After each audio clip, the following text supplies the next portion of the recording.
I would be glad to die for the Filipino. Pumapasok kayo ng alanganin.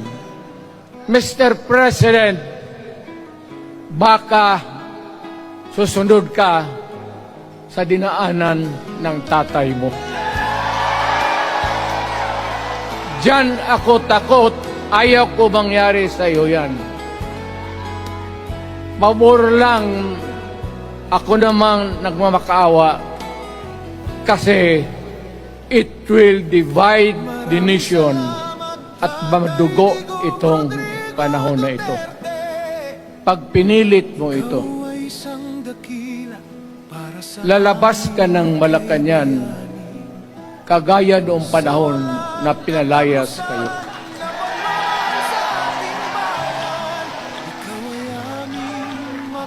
Alam ninyo, kung hindi na talaga ito mapigilan, nandyan ang military pati pulis, makinig kayo.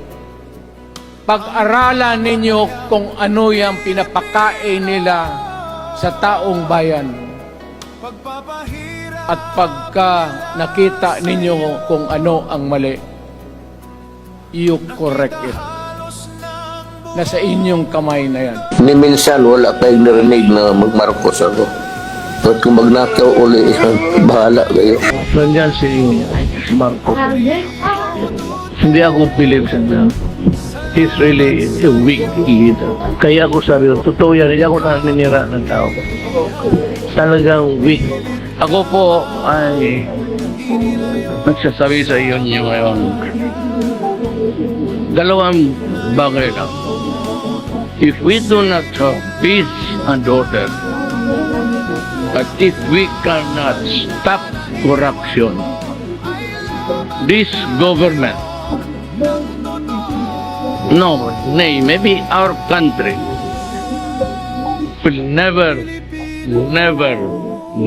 develop. Pag magulo pa tayo after me, or it worsen after me. But if we cannot stop corruption, kawawa talaga ang Pilipinas.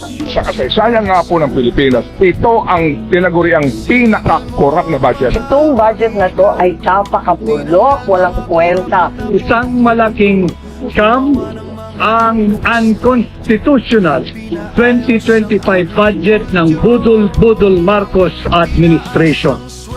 Ako ay naniniwala na garapal ang katiwalian sa pamahalaan sa ilalim ni Pangulong Bongbong Marcos. Ganun na lang ang tingin ninyo sa Pilipino.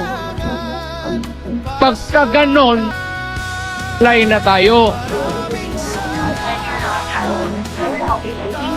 Kayong taga Luzon, pumunta na yan sa Mindanao.